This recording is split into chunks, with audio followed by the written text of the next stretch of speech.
Hey, what is going on, Guardians? Nem with Planet Destiny here.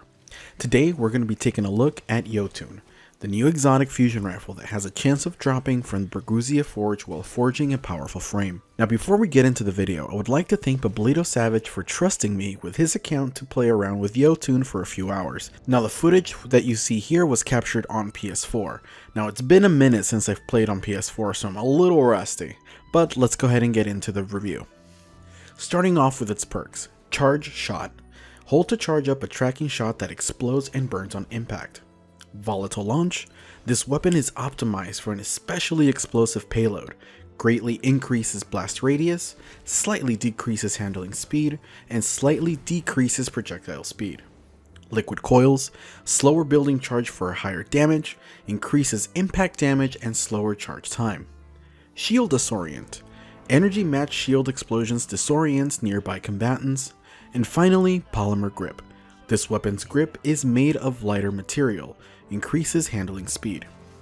In PvE, the Jötunn is fairly decent at providing burst damage, with damage over time since after its initial impact, the blast leaves behind an AoE of fire, which makes it a decent option for both crowd control and single target damage.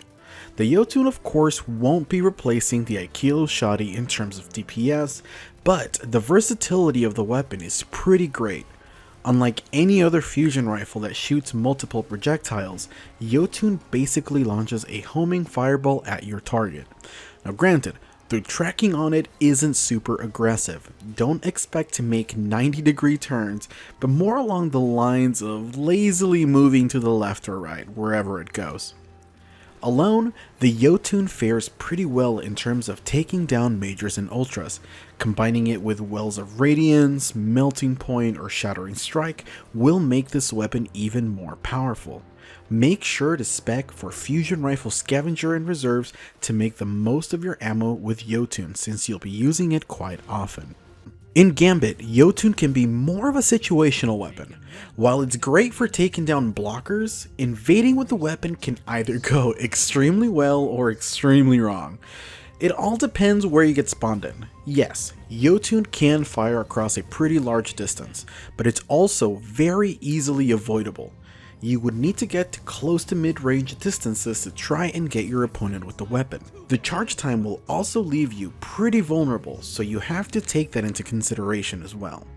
Now I believe its role in Gambit should concentrate more on ad clearing, blocker duty, and taking down primeval envoys. Now of course, you can get some pretty wild invader and invasion kills, but there are better options out there. Hell, I run an Aerentil fusion rifle and I find myself getting more consistent at getting kills while invading than using the Jötunn. It's a silly, fun weapon for sure, but it won't be replacing Queen Breakers anytime soon.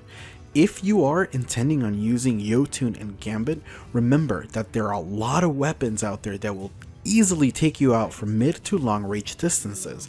Heavy machine guns, linear fusion rifles, and now Izanagi's Burden is something to fear while invading. So learn the maps, take cover when trying to invade with Jötunn.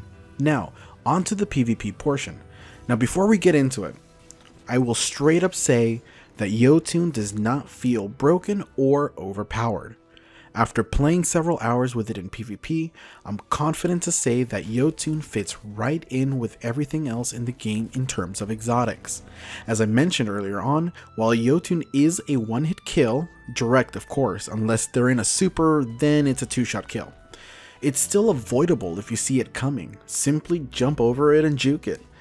I believe one of the reasons why it seems to be overpowered in this current meta is because there's so many people out there thirsty to rush you with a retold tale or a Dustrock Blues that when something other than Telesto one hit kills them from a few feet away, it's easy to call the weapon overpowered.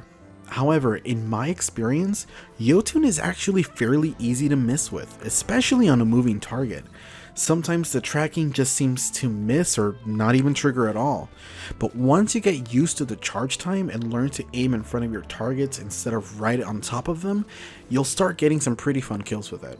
Now I should mention that if you shoot at a cluster of guardians, the burn alone won't be enough to kill them entirely, but if they are low on health, if you're team shotting people, it's going to be an easy 3-piece or however many more there are bunched together.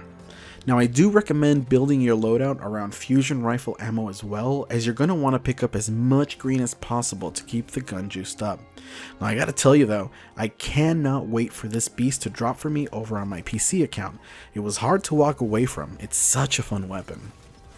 Now overall, the Jötunn is one of those weapons that's built just right. The right amount of learning curve and the right amount of fun factor without it breaking the sandbox. Here's hoping that future exotics have the same structure going forward. But anyways, Guardians, that's going to be it for me. Thank you for watching, and if you enjoyed the review, feel free to support us with that like button. And let me know in the comments down below your thoughts on Jötunn, or if you're still waiting. Thank you for watching, and we'll see you next time.